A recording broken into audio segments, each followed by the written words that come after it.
As salinas, quando foram feitas, ninguém sabe ao certo a idade das salinas.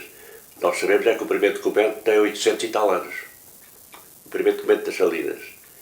Mas antes desses 800 anos isto já existia há muito tempo.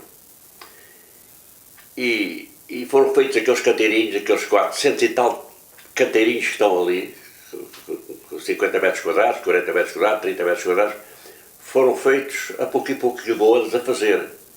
E à medida que iam fazendo aqueles canteirinhos, ficavam com direito ao poço. Foi feito o primeiro talho, era o primeiro que tinha direito a ter água. Foi feito o segundo, o terceiro, o quarto, o quinto, e aquilo ficou na mente das pessoas, não havia nada escrito, mas ficou na cabeça das pessoas a ordem de chegar e tirar a água, e as pessoas tinham de cumprir essa ordem também. A gente ia para ali com 10 anos, e começávamos e os nossos pais davam-nos umas ferramentas mais pequenas. Havia uns rodos, havia umas pás, mandavam fazer mais pequenino, porque a gente tinha só 10 anos, e a gente com 10 anos não era capaz de ter a ferramenta que o homem adulto tinha. E começámos assim, uma espécie quase de brincadeira, está a ver? E fomos aprendendo, era numa altura em que havia aquela invenção árabe, as picotas, está a ver? As picotas. E serve água às picotas. E nós tínhamos de aprender, e para tirarmos água às picotas ao lado dos homens, tinha de ter uma autorização dos mais velhos. Os mais velhos é que nos davam a autorização de saber se nós tínhamos competência ou não de tirar água de um poço com 9 metros de fundo. E davam-nos autorização. Iam ao pé do poço connosco, ensinavam-nos, diziam-nos as regras e tudo. E então os mais velhos eram. Os homens tinham assim umas barbas.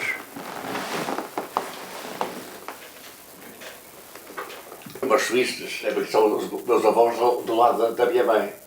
É a minha avó e é o meu avô. Então dali aos avós do lado do meu pai. Todos foram salineiros, sabe? E depois foi uma herança que nós não só herdámos os metros quadrados de salinas, como herdámos o gosto de fazer as coisas. Havia duas picotas, uma de um lado e outra do outro. E a picota deste lado chamámos a picota do Selão. Selão era o nome da picota. Porque a zona onde ela estava situada em terras cujo nome era Selão. Portanto era a picota do Selão. A outra picota do outro lado era a picota da Pucariça, porque aquela zona era chamada Pucariça. E a picota trabalhava na zona da Pucariça, dos estágios da Pucariça. Era tudo por nomes, porque a gente nunca mais se entendia se aquilo tivesse nome, está a ver? Uma das picotas tinha uma pia, tinha 4 buracos. Tem 4 buracos, e lá estavam os buracos. E cada buraco alimentava uma regueira. E cada regueira dessas tinha um nome. Chamámos o Valar do Poço, o Trás-os-Montes, o Norte e o Selão. São as 4 regueiras. Depois a água vai para a outra salina do outro lado, da parte pode-se considerar quase norte. É Valá de Além, o Quexerne e a Canoeira. E a Canoeira, exatamente. Cada vez as regueiras não se chamavam pelo nome Pusé, pois aqui a Ponela. Chamava-se pelo nome da regueira. Eu estava a tirar água para uma zona que era a regueira, que se chamava a regueira do Selão. Mas as outras 3 pessoas, e cada um tirava 100 baldes de água. 100 baldes de água. E o meu colega estava a tirar água para a regueira do Norte. E eu estava a tirar para o Selão. E eu sabia que a seguir a mim havia outro tirar outros 100 baldes de água, mas estava na regueira do Norte. E eu parava de tirar água, punha o pezinho em cima do balde e gritava ao Norte. Não chamava a pessoa, mas chamava o nome da regueira. E a pessoa respondia de onde estava. E depois a pessoa tinha de aparecer junto do poço de tirar água, num prazo enquanto esse estava a tirar, tirava mais de 20 baldes de água. Enquanto ele tirava 20 baldes de água, ele tinha de lá aparecer. Senão ele, naquela altura, tapava-se as regueiras com barro, que era barro, e num prazo de 20 baldes ele não aparecia, ele gritava novamente, ou água ou barro. ou vais tirar água, ou tapo da regueira, está a ver? Que era muito engraçado, está a ver? A forma de trabalhar, de gritar, dar um grito, 100 metros, chamar pelo nome da regueira, para a pessoa onde estava na taberna, estava a beber um copo, estava sempre à espreita, a ver quando é que chamavam e tal. A pessoa respondia de onde estava, já vou e tal. Depois a pessoa, daquele prazo de 20 mal, desaparecia. O primeiro habitante aqui da localidade foi a minha avó, neste sítio aqui. A casa era outra, lá está. Portanto, as pessoas vinham para as Salinas sazonalmente no verão. E havia pessoas que ficavam durante o verão para não se deslocarem para as localidades mais próximas, porque depois o processo de extração de água era um processo ainda com uma picota e às vezes tinha que ser feita de noite, aquilo obrigava a processo e as pessoas ficavam. Havia pessoas que ficavam aqui sazonalmente o verão todo e dormiam às vezes dentro dessas casinhas. Foi assim que o meu pai contava, que a mãe dele veio para aqui, vinha sazonalmente no verão, depois havia alguns que até abriam na altura que se chamava uma taberna, vendiam uns copos de vinho, vendiam esse tipo de coisas. A minha avó foi esse caso, veio para aqui e acabou por ficar de todo. Foi a primeira habitante mesmo das Salinas, porque acabou por, nessa casinha em madeira, transformá-la. Tanto que o meu pai contava que parte da casa onde nasceu era uma parte em madeira e outra parte já em alvenaria. Era assim que havia pessoas e houve mais casos, ali no caso da loja do Sal, eu também sei que o senhor veio para aqui, tinha a sua taberninhazinha ali, tinha o armazém do Sal, acabou por também começou a ficar ali e acabou por construir a habitação dele ali e ficar ali de vez. Este espaço aqui onde nós estamos, o meu bisavô aqui vendia sal, já está aberto há mais de 150 anos, dedicado à venda do sal. Desde os seus inícios até aos dias de hoje, aquilo que fazemos é vender sal. Vêm pessoas comprar hoje produto à nossa loja que já vieram comprar sal ao meu bisavô, que eu nunca conheci, e contavam histórias como é que era o meu bisavô, porque vinham de carroça buscar sal, porque vinham buscar o produto para a conservação do peixe e da carne, porque aqui nestas zonas mais rurais ainda existia as salgadeiras e, portanto, a conservação dos alimentos era feita em salgadeiras. Ainda pontualmente se encontra uma pessoa ou outra que conheceu o meu bisavô. Eu, desde que me lembro-me de ver o sal, de ver as salinas, de acompanhar o meu avô que fazia a venda do sal ainda à medida, a granel. Se calhar desde os meus 5, 6 anos, recordava-me claramente de todo este ambiente de sal, de venda, da feira anual que havia aqui nas Salinas. Mesmo quando saímos da escola, para onde é que vamos? Vamos para as Salinas. E depois as brincadeiras andavam todas salgadas, porque andavam todas à volta do sal. Eu ouvia do meu avô e do meu bisavô: não, os clientes vêm comprar isto e levam 50 kg de sal para uma família porque precisam de conservar os alimentos. Se não tiverem isto, não conseguem garantir qualidade dos produtos durante meses. E nós sempre olhamos para o sal como o ouro branco, como um produto valioso. Portanto, vamos na 4ª geração seguida, no mesmo local, no mesmo serviço e com o mesmo trabalho. Portanto, como antigamente o sal era vendido, o sal antigamente era numa medida de 10 litros. Enchia-se a medidazinha, reservava-se, o cliente trazia ao saco e vazava-se para o saco. Hoje é peso. Hoje o cliente não está à espera que a gente meça ou que a gente pese um saco de sal. Chega aqui, está ensacado e leva. O meu bisavô, que é talvez a história mais marcante que temos dele, ele registava com códigos aquilo que o salineiro bebia na taberna. Ou seja, esta casa, há 100 anos atrás, no tempo do meu bisavô, era armazém de sal, mas também ao mesmo tempo era taberna, e as paredes da casa, como são hoje, eram em madeira, e ele registava aquilo que o salineiro ia bebendo, não estas, porque estas já foram recuperadas, mas registava na parede aquilo que o salineiro ia bebendo. E o salineiro só trazia, nunca pagava, trazia sempre em sal aquilo que tinha consumido na taberna. E ele registava por códigos. Se fosse este círculo todo amplo, era uma cigana, que era uma garrafa de litro que haviam antigas, cheia de vinho, que levava para a salina, e portanto até ao almoço bebia aquela cigana, depois a seguir ao almoço almoçava e levava outra cigana. Se levasse 1 litro era a bola, se levasse a bola com 1 traço já era meio litro, se levasse com 2 traços era 1/4 de litro.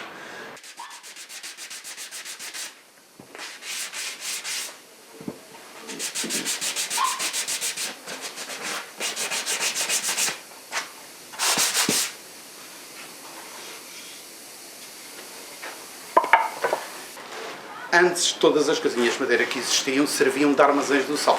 Porquê?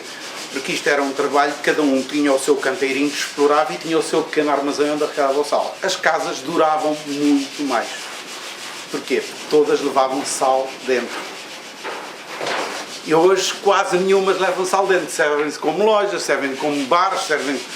O que é que acontece? O sal dentro da casa era isso que a fazia durar mais tempo. Eu não tenho uma informação científica sobre isso. Isto é a minha experiência que me diz, porque eu lembro-me de ser miúdo, todas as casas tinham sal, e lembro-me de uma... E lembro-me as casas duravam anos e anos e anos. Agora faz-se uma casa nova e ela dura pouco ou nada. Primeiro, porque a casa era construída com outra robustez, tinham suportado toneladas de sal dentro. Era construída muito robusta. Levavam o troncozinho da oliveira. Porquê? Porque a oliveira? Porque a oliveira ficava mais exposta ao tempo. É uma madeira muito robusta que dura... A madeira da oliveira dura, no mínimo, vou dizer, mesmo à chuva, é madeira para durar 100 anos. E eu sei que o meu pai dizia-me que havia ali troncozinhos de oliveira, que o meu pai lhe dizer, olha, aquele troncozinho de oliveira, já o meu pai dizia que lá estava. E ainda aí andam alguns, já com 100 e muitos anos. E eles punham o troncozinho de oliveira por fora, porque é uma madeira robusta, e suportava o peso do sal, porque o sal, quando é posto molhado, ele faz pressão para fora. No fim de secar, ele fica como um bloco que já não faz pressão, mas no primeiro tempo, quando ele vem da salina e é posto em armazém, ele vai... O que é que acontece? A madeira recebia essa salinidade, essa umidade do sal, ficava muito conservada. Tanto que todas as tábuas de madeiras antigas, eu vejo, às vezes eu vou reparar casas, toda a tábua que ali vejo, que é muito antiga, que levou sal dentro, olha, nem as máquinas as cortam. Hoje em dia as casas duram pouco que não levam sal dentro. O que é que acontece? Criámos o sistema de por fora, de dar uma mistura de óleos para a madeira ficar ensopada, para durar mais tempo, para repelir a umidade de inverno e durar mais tempo. Outros fatores ainda que a casa durava mais tempo, é que a estrada não era de alcatrão. E agora as pessoas dizem assim, o que é que isso tem a ver? Tem. Porque o facto da estrada ser terra batida, eu até aos meus 11 anos, a estrada aqui, onde o sítio das casinhas era tudo terra batida, o que é que acontece? O pó criava um filtro em cima da madeira, que a água batia e escorria. A água não entrava na madeira. Fazia tipo um filtro. Que eu lembro-me miúdo, até fazíamos assim desenhos nas tábuas por fora, que tinha aquela altura do pó, e nós até escrevíamos por fora. E isso conservava muito a casa. Era o sal por dentro e o filtro, aquele filtro do pó da estrada que se acumulava ali. Fechou, tirou-se a chave, ficou trancado. Para se abrir novamente tem que entrar a chave.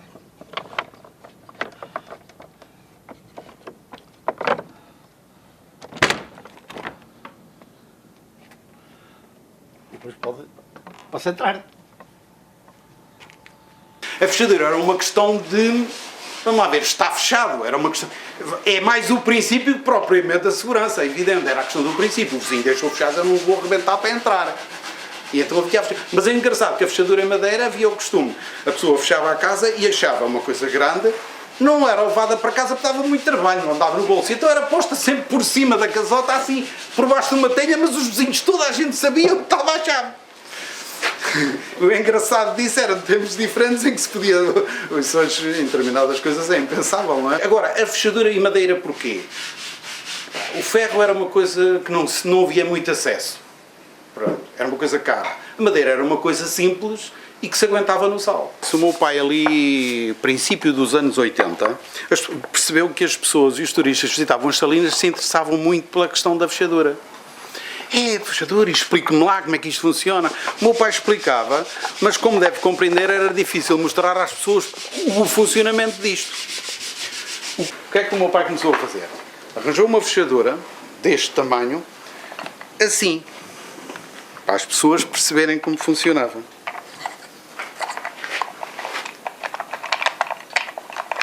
O que é que acontece? Está fechado.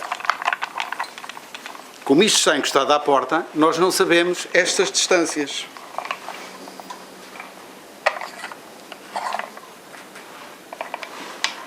Ou seja, estas distâncias vão sempre mudando. Eu é que faço as fechaduras, faço, sei lá, 20, 30 de cada vez. Eu não estou a dizer que em 20 ou 30 não haja uma ou outra que possa coincidir, mas é difícil. Porque nós vamos sempre mudando estas distâncias. Isto é a chave e esta é a chamada tramela. E este aqui dentro, os que caem para baixo, estes picoletes, chamavam-los trambelhos.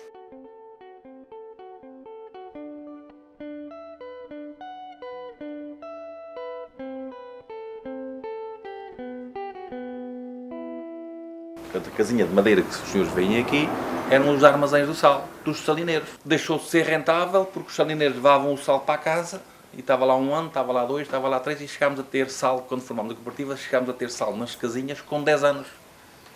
Porque o sal não escoava, não se vendia, era insignificante. Então a salina deixou de ter interesse e começaram a abandonar as salinas. As casas de madeira começaram a cair de velhice, começaram a ser autênticos esqueletos.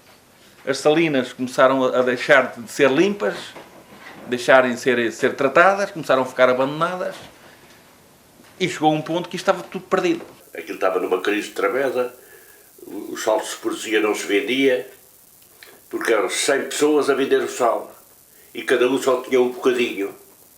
E eu ia a uma firma oferecer, por exemplo, 10 toneladas de sal, era que eu tinha. 10 toneladas não interessa. Primeiro foi o meu pai, que esteve à frente da cooperativa. Depois eu fui substituí-lo e agora veio o meu filho que está lá à frente daquilo. E já traz lá um filho, que é professor o filho, e o filho anda ao lado do pai a ajudar o pai a aprender como aquilo se faz, apaixonado por aquilo. Isto é de família, já, os meus avós. Portanto, estão ali 3 gerações, está a ver? Eu estou aqui em primeiro plano, e depois está aquele que está à frente das salinas. Depois está o meu pai, depois está o outro filho mais velho, depois está o meu irmão. Naquela altura havia aqui os senhores doutores que receberam aqui umas heranças dos pais, e eles, por serem doutores, eles é que vinham para a frente. Eram os homens que mandavam. Tanto quando a cooperativa foi formada em 1979, a primeira direção que apareceram foi tudo. O presidente da Assembleia Geral era advogado, outro era solicitador, os doutores, donos das salinas, é que vieram para a frente. E aguentaram isto aí uns 2 anos ou mais. 2 anos, pouco mais. Ao fim de 2 anos, reunimos as pessoas todas e eles viram que, apesar de serem doutores e engenheiros, não tinham competência para tomar conta das salinas, para orientar as salinas, porque não sabiam. De salinas não percebiam nada. E uma à frente de uma organização sem perceber nada, as coisas não vão. E eles compreenderam que não eram capazes. E depois houve aqui uma grande reunião e elegeram como presidente de direção e eu depois fiquei a convite de escolher as pessoas todas. A cooperativa começa a crescer desde então, os clientes começam a vir, começou a haver interesse nas salinas, a própria cooperativa construiu, fizemos logo o primeiro armazém, que foi este, porque inicialmente a cooperativa iniciou-se nas casinhas à mesma, os armazéns eram as casinhas à mesma, depois mandámos embalar o cooperador, mandámos embalar o sal e sacava-se o sal e vinha o caminhão, carregava. Depois fizemos aqui este primeiro pavilhão, onde o sal era todo trazido para aqui para posteriormente ser moído, ser selecionado, ser sacado, era um processo muito mais fácil. Pronto, fomos crescendo ao longo destes 40 anos, tivemos estas instalações, fizemos o primeiro armazém, fizemos o segundo, fizemos o terceiro, fizemos o quarto, agora neste momento vamos começar a iniciar o quinto e tem sido sempre a crescer. Portanto, há 40 anos que foi a crescer, porque de outra maneira isto já estava aí uma lagoa de água suja, completamente tudo abandonada, se não fosse a cooperativa.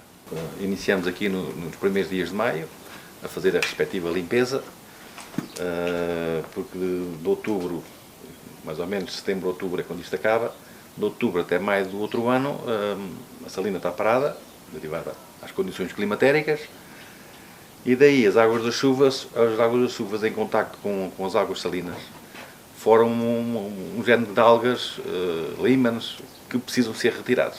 Portanto, nós começamos a fazer, chamamos nós a limpeza. Limpeza, que é retirar as águas sujas, entre aspas, que vão embora, que não nos interessam, e nós começamos a fazer a limpeza, que leva mais ou menos o mês de maio todo. Portanto, nós retiramos a água do poço vai ser canalizada a uns concentradores, que levam à volta de 1 milhão de litros de água, onde essa água depois está a concentrar para ficar mais salina ainda. O que é que acontece? Temos 8 tanques ao longo de uma parte superior da salina, entra no primeiro tanque e sai no 8º tanque. Porquê?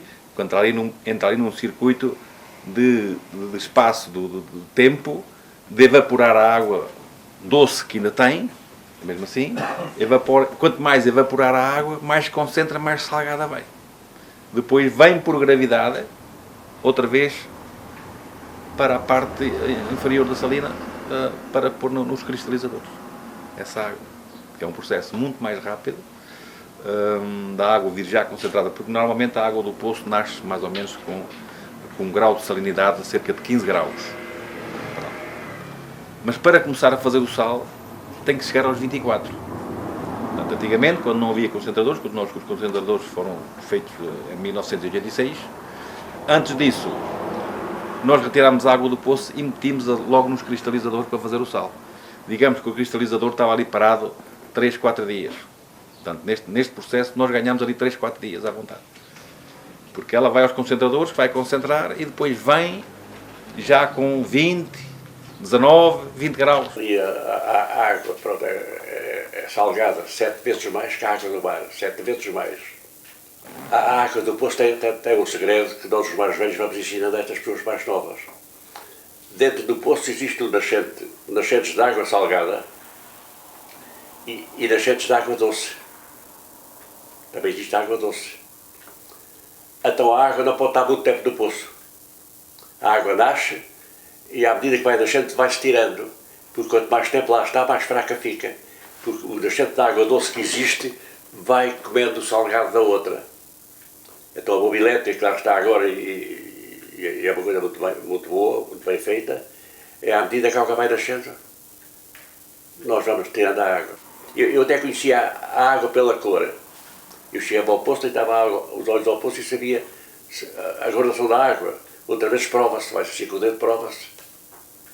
E a experiência, porque a experiência das coisas e da vida é que nos ensinam.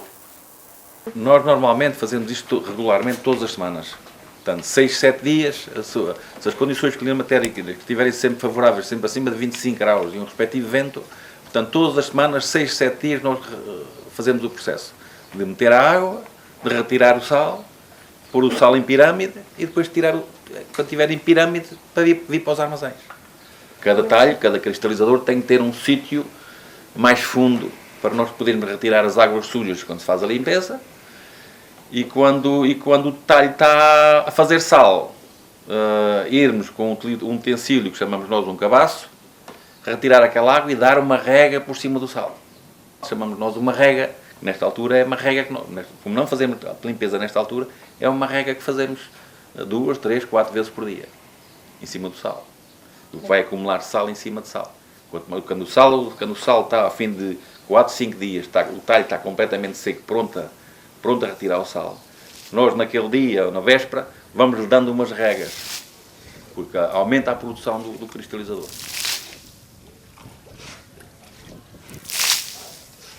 Ao meio da semana, ao meio do tempo dos 6, 7 dias que o cristalizador leva a evaporar, tem que haver uma mexidela no talho. Mexer é o quê? É tirar o sal, porque o sal tem tendência para se agarrar ao fundo do cristalizador.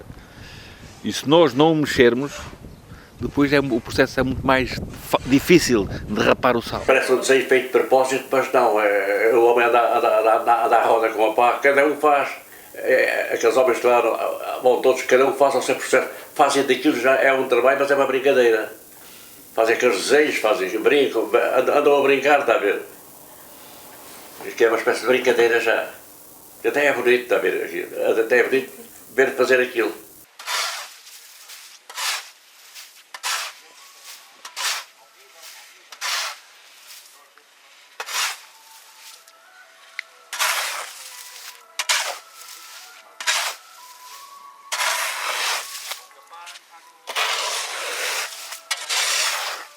O sal, quando é rapado, que é o que está a acontecer neste momento, o sal é rapado e depois vai para umas plataformas que chamamos nós eiras, fazer a respectiva pirâmide.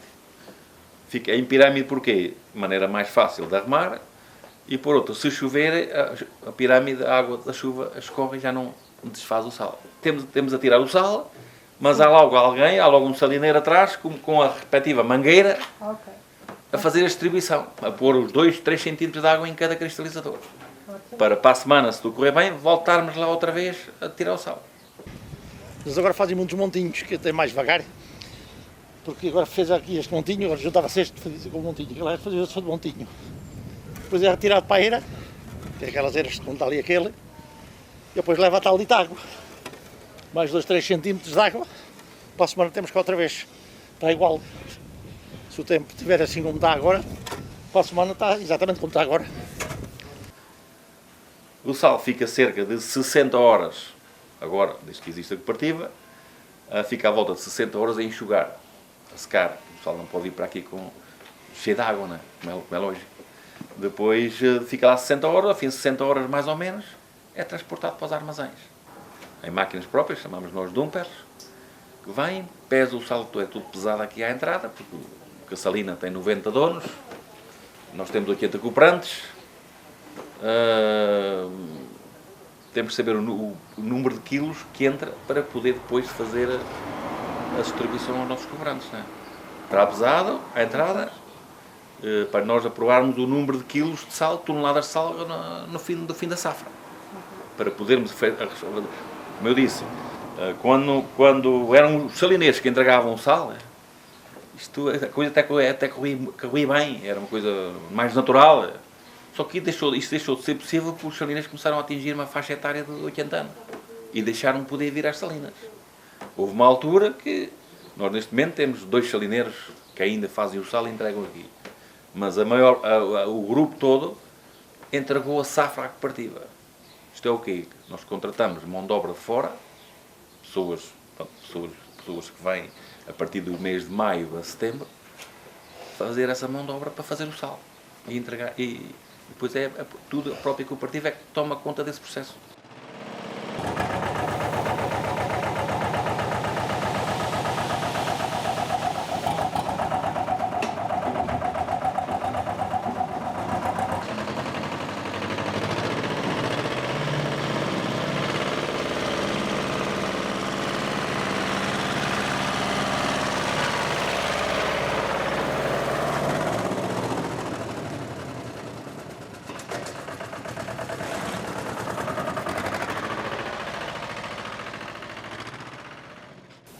Por sua vez é embalado, é selecionado, é moído ou não, é feito naturalmente e vai para o mercado. Sim, hoje os estrangeiros, os alemães principalmente, gostam muito deste sal. Eu fiz um contrato com eles. O primeiro contrato que eu fiz com eles foi vendi o sal para lá, naquela altura, a 25 cêntimos o quilo. 25 cêntimos eram 50 escudos. A gente estava a vender o sal aqui a 10 escudos. E fiz o contrato a 25 cêntimos, eram 50 escudos, era muito dinheiro. E foi o primeiro caminhão de sal para a Alemanha e passado pouco tempo vieram cá os alemães. Reuniram comigo lá no escritório e disseram que não podia ser 25 cêntimos. Então não pode ser. Os senhores não podem vender a menos de 50 cêntimos. Porque o sal barato não tem valor. E eu aprendi esta com eles.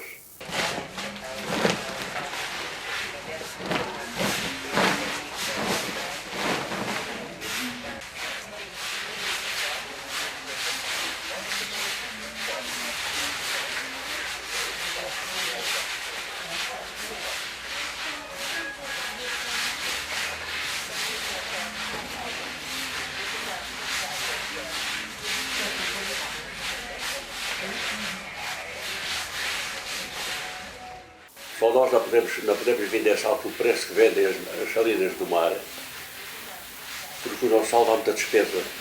Desde a limpeza, limpar tudo, arrumar, embalar, o sal para a Alemanha tem que ser purificado assim, tirar essas palhinhas todas.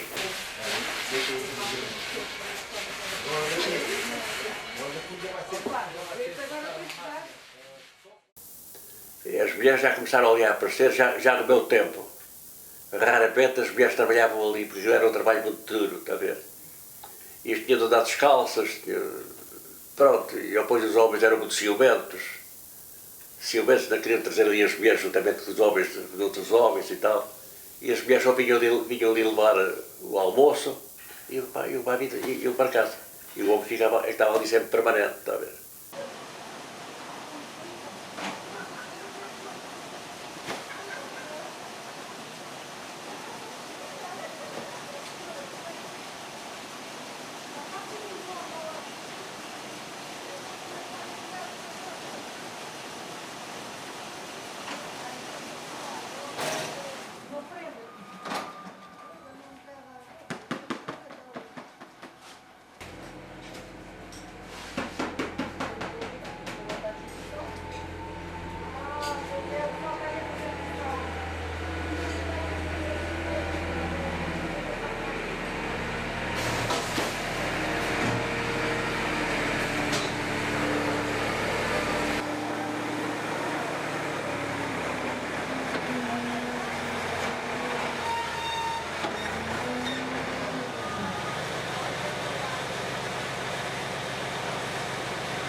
Aquelas mulheres que estão ali a escolher os agreiros, primeiramente vieram elas fazer o sal, fazer as pirâmides de sal. E depois elas, os anos passaram-se e agora estão ali as filhas delas, mas já raramente vão para dentro do sal. Só que quando está para chover, por exemplo, aquilo está cheio de sal. Nós temos também nuvens com amostras de água. Então essas mulheres vão ajudar os homens a, o mais rapidamente possível, tirar todo o sal, fazer as pirâmides de sal, porque a água que chove não vai comer as pirâmides de sal, não come. Desbasta um bocadinho, mas não come. Mas se o sal estiver espalhado ao longo do talho, uma camadinha de milímetros de sal, basta uma chuvada, come tudo.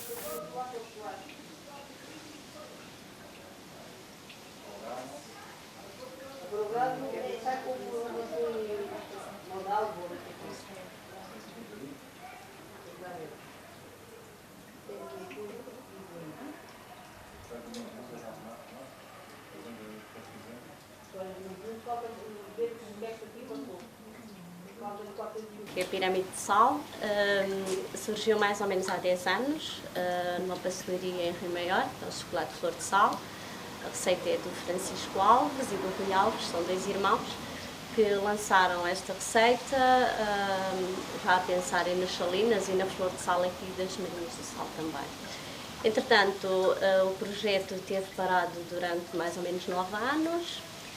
Ao fim de 9 anos eu aluguei aquela pastelaria, o chocolate em flor, e peguei no bolo e lancei-o no mercado há 2 anos, mais ou menos. Entretanto, pronto, já foi às 7 maravilhas, já temos um feedback muito bom dos clientes, toda a gente gosta muito do bolo. A flor de sal é o ingrediente principal do nosso bolo, porque o nosso bolo é um bolo de doce de amêndoa, feijão manteiga e doce de ovos. E depois, entretanto, por fora leva uma pequena massa folhada, e nessa massa folhada é onde nós pomos a flor de sal. Leva uma pequena quantidade de flor de sal. É um bolo assim, em forma de pirâmide. E esta massa folhada aqui por fora é que leva a flor de sal daqui do Rio Maior. Eu estou há 28 anos em Rio Maior, moro aqui nas Marinhas do Sal há 5. As memórias que eu tenho, pronto, é daquilo que vou falando com as pessoas mais antigas, com o meu sogro, por exemplo, o Sr. Casimiro, que me fala muito disto, e vou falando também com as pessoas mais antigas, e vão-me contando histórias muito giras, a forma como se apanhava o sal antigamente, como se trazia para as casinhas, essas coisas todas, pronto, vamos aprendendo assim. Gosto muito também de andar a trabalhar nas marinhas. Quando é aos fins de semana, eu gosto muito de ir para lá, costumo apanhar flor de sal e gosto. É muito bom, é bom viver aqui, É bom estar por aqui, é muito bom, é saudável, é positivo.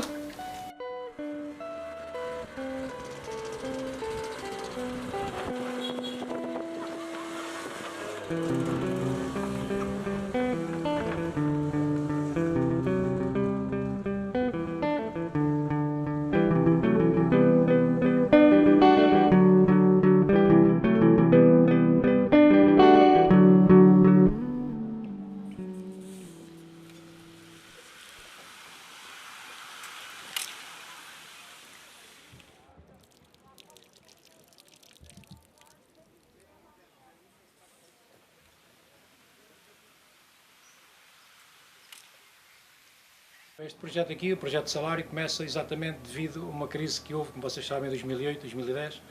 Nós temos um caminho diferente, nós éramos da área de comunicação e de artes gráficas e fizemos uma volta, digamos, da nossa vida, a família, para uma área totalmente diferente, que não nos é estranha porque nós sempre estivemos aqui nas Salinas, sempre partilhámos aqui, trabalhámos aqui desde miúdos, como se costuma dizer. As nossas famílias daqui das aldeias é tradicional, toda a gente fazia salinas no verão.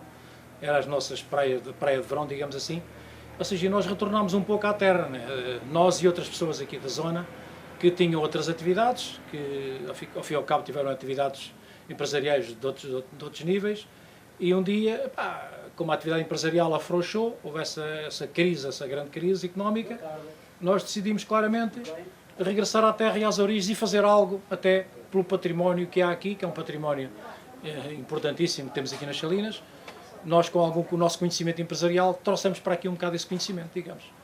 Adquirimos aqui esta propriedade, chamada Várzea da Marinha, que estava completamente abandonada, que foi de um salineiro muito conhecido daqui, um homem que fez aqui muita inovação, nos anos 70, 80, entretanto, esse homem, depois, devido à idade, morreu, como é normal, e ele acaba por deixar isto em alguns rendeiros, foi-se degradando a propriedade, que é uma das maiores áreas de salinas daqui, das Salinas de Rio Maior, e vem essa degradação acentuada, acaba por praticamente estar o abandono.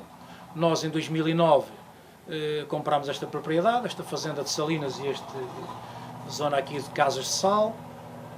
E depois o nosso projeto foi reconstrução. Reconstrução e voltar com as Salinas à sua origem, que é a produção de sal artesanal. E é o salário, ao fim e ao cabo o salário é a mãe, é a marca, mas fomos sempre beber produção de sal, natureza, procurar novas formas de produzir dentro da tradição. Chegamos à flor de sal. Para ser de alta qualidade, a diferença da flor de sal, no nosso padrão, porque há outros padrões, o nosso padrão tem que ter lâminas, pode ser grandes ou pequenas, e tem que ter o grão imperceptível na mão. A gente fazer isto e não sentir. Se a gente sentir o grão, já está no nível médio. É aceitável. Flor de sal em lâminas super fina e com uma brancura parece diamantes. Incrível. É o nosso produto extremo. Durante o dia preparamos as águas, temos as águas com altitude suficiente para a colheita e deixamos as águas todas aquecer no pico do sol, do calor. Ou seja, a flor de sal começa-se a constituir em média quando as águas já estão com aquecimento prévio suficiente do dia anterior, normalmente ali por volta das 13, 14 horas, que é quando o sol começa a estar no pico de máxima temperatura. E depois o sol atinge ali 4, 5 horas até ao meio da tarde, ao intenso, começa-se a constituir as lâminas. E depois a estabilidade das lâminas e a constituição delas, temos que deixar que elas amadureçam mais um pouco. E nós normalmente retiramos ao anoitecer. 5, 6 horas depois do início é quando a gente tira. Depois há ali pequenos pormenores, mas a colheita faz-se sempre ao final do dia, para que as lâminas estejam com a constituição certa. A gente depois avalia também consoante o caso. Ambiente apropriado, águas altas, as águas estão sempre estáveis de temperatura, nunca baixam, e aí permite fazer flor de sal com qualidade e com volume. Quando acontece no verão, eu normalmente trabalho ali, tenho imensas redes, e tenho para retirar naquele dia, vou fazer a análise prévia à meia da tarde, faço o cálculo, já sei aquilo tudo, mais ou menos, a produção que vou ter, o número de redes que hei de lá colocar, coloco aquilo tudo e depois entro ali para a noite dentro por vezes. Há dias onde à meia-noite estou a tirar flor de sal. Por vezes, quando há dias de grande produção, não consigo, leva muito tempo, né? É um processo muito lento, temos de tirar com muita calma. Depois o camaroeiro, a gente chama aquela peça de colheita, que é um tipo de camaroeiro, temos que vazá-la com muito cuidado, nas redes para não quebrar, ela está cheia de umidade ainda. Depois, no outro dia, temos que ir mexendo, temos que lhe dar uma série de manobras para obter o máximo de produto de qualidade. Porque outra coisa é apanhar flor de sal, como no mar fazem, vai tudo para dentro do monte. É flor de sal na mesma, só que é uma farinha. É um produto que é sal super fino, não tem interesse nenhum. Porque é igual a tudo, pronto. Isso não é esse o nosso caminho. O nosso caminho é cada vez mais procurar produto específico e difícil de fazer. A qualidade do sal é baseada no tempo. Se você tiver 8 dias para fazer sal, o sal não tem muita qualidade, vem ter muitos insetos, palhinhas e elementos da natureza que vão cair e vão contaminar o sal. Quanto mais curto for o ciclo do sal, mais qualidade ele tem, mais branco é. Cada vez eu estou a fazer mais isso. Em vez de alongar e fazer muita quantidade, não, eu estou a encurtar o ciclo para ter menos quantidade, mas muito mais qualidade, que é para poder vender o sal a um preço justo. Aqui é um hábito, a produção sempre foi feita, ou seja, os mais velhos ensinavam aos mais novos, é um ciclo repetitivo e nunca ninguém criou nada de novo. Em 2010, devido a um professor da Figueira da Foz, que é um homem do sal da Figueira da Foz, o professor José João, que eu presto-lhe a homenagem, que ele é, digamos, o culpado, entre aspas, disto que aqui está hoje, uma grande parte do que aqui de novo se faz. Ele traz para aqui uma série de conceitos novos. Fazer o retalho, fazer a flor de sal, fazer secagem de ervas aromáticas, misturar as ervas aromáticas, misturar pimentas, ou seja, um conhecimento ligado à mesa, ligado aos sabores. Esse homem traz isso para cá. Monta aqui um curso, no verão, 2010, um curso com cerca de 30 pessoas que vêm aprender a fazer estas artes do sal, agregado a um processo de formação de escola, onde nós participamos no processo com a área de salinas que tínhamos e com as nossas casas aqui, eram as salas de aulas, digamos, das aulas teóricas. Foi um marco importante, teve claramente como titular desse processo a Cooperativa Terra Chã.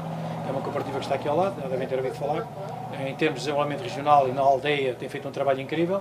O professor João Ricardo, o António Frazão e o professor José João, que era o homem do sal. Portanto, são pessoas que, ao fim e ao cabo, colaboraram tudo isto, ajudaram que houvesse aqui algum desenvolvimento. Ou seja, preservar tudo. Repare que até se fizeram imensas eiras de colocar o sal novas, com critério de construção adequado. Houve cuidado de fazer, tudo o que se fez foi tudo enquadrado dentro da tradição antiga. Eles ajudaram muito nisso. Nós, no nosso caso, as nossas eiras que aqui estão foram todas desse curso, já tem quase 10 anos, ainda ali estão todas intactas, com muito cuidado, a construção, o desenho, são pormenores de estudos que nós alguns dominávamos e que acabamos por levar para aqui para se manterem e para ficarem para o futuro. Este projeto de salário, esta construção que aqui está, é toda feita baseada num desenho que nós criámos da construção antiga.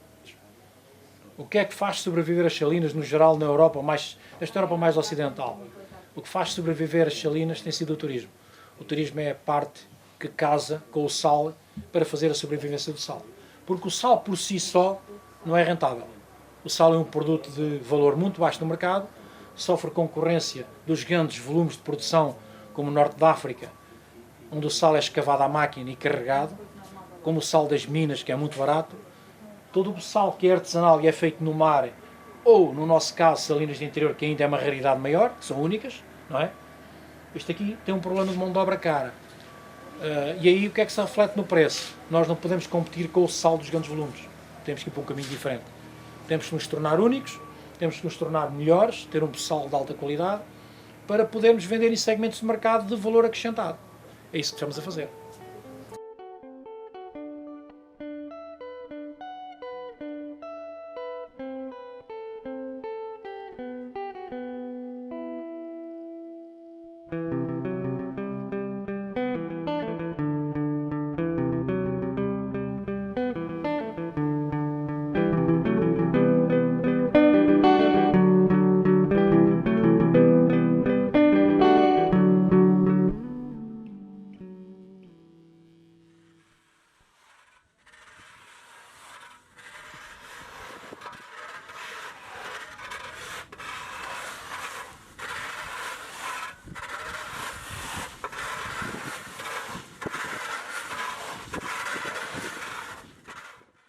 Dentro da salina, nós selecionamos toda a qualidade do sal. Portanto, há um bocadinho de vento, um canto do talho é um bocadinho mais sujo, é tirado para ali. Um meio do talho é um menos sujo, é tirado para ali. Aquele está limpinho, vai para ali. É todo selecionado. Depois vem para o armazém, consoante a qualidade do sal é para onde vai. Portanto, ou vai para a alimentação ou vai para outros meios. E então, mesmo todo o sal é todo passado em cima de uma mesinha, duas senhoras que estão ali, tudo aquilo que vem no vento, toda a impurezazinha é tirado, como pode ver aí no chequinho, branquinho e limpinho. Mas o branquinho já vem da salina, depois aqui é só a limpeza.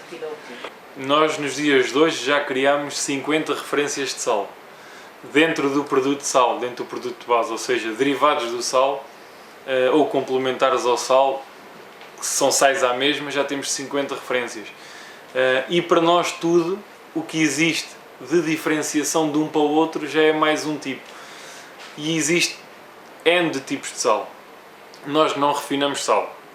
Nós temos as nossas salinas em que produzimos o nosso sal, temos cerca de 70 salinas, fazemos 200 e tal toneladas de sal por ano, e todo o talho onde nós produzimos o sal, todo o cantinho faz um produto diferente, porque eu sei que há um cliente à espera daquele produto que nós fazemos diferente. Ou seja, nós estamos a olhar para a salina e para o sal, não como o sal que é um único produto, mas porque todos os cantos, todos os talhos produzem um produto ligeiramente diferente. E nos dias de hoje, nós aquilo que fazemos é deixar a natureza trabalhar, deixá-la produzir e aproveitar todos os produtos diferentes que existem e comercializá-los de forma diferente.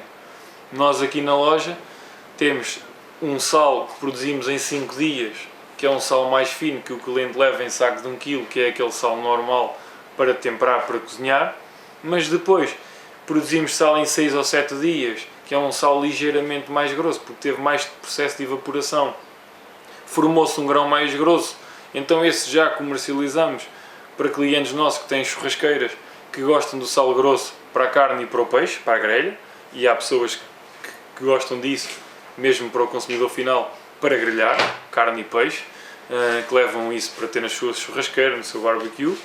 Depois há um sal ainda muito mais grosso, que nós comercializamos para fins terapêuticos, porque é um grão que demora cerca de 15, 20 minutos a desfazer, e então tem um efeito muito mais benéfico como relaxante muscular, como anti-inflamatório, portanto é um sal de banho natural que tem efeitos terapêuticos fantásticos.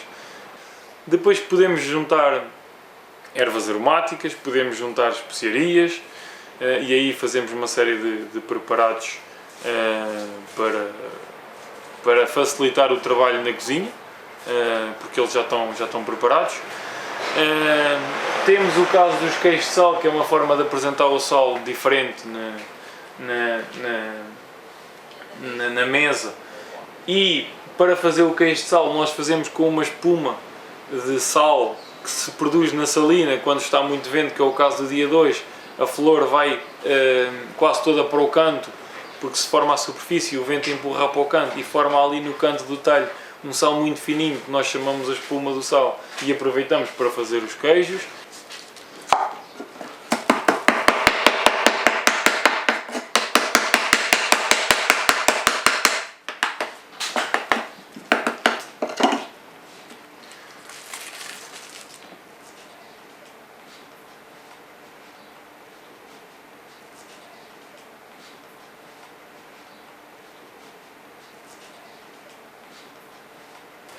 Esta mesa é uma francela, que é onde se faz os típicos queijos de sal. A primeira fase é da moldagem do queijo, é sal úmido, que é compactado neste trincho. Depois tem esta inclinação para sair a umidade por aqui.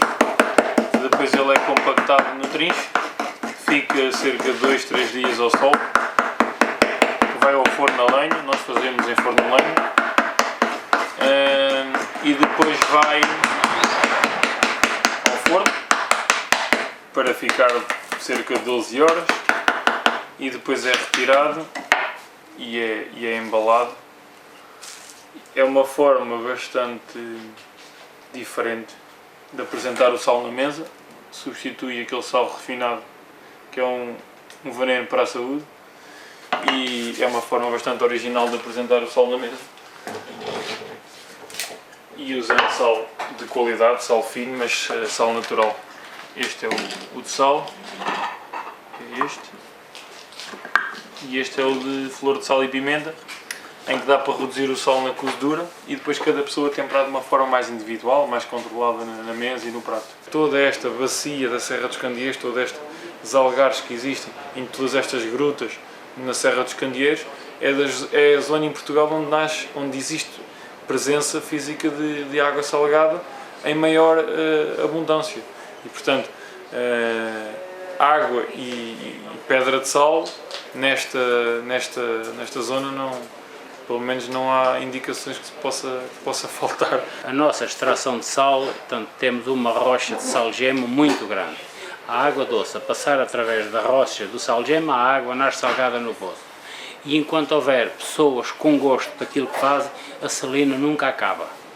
Portanto, vai-se recuperando talhos e vai-se fazendo sal e vai-se comercializando sal. Em relação à comercialização do sal, não temos problemas. Mais nós tivéssemos, mais vendíamos. O nosso problema é a falta de produto.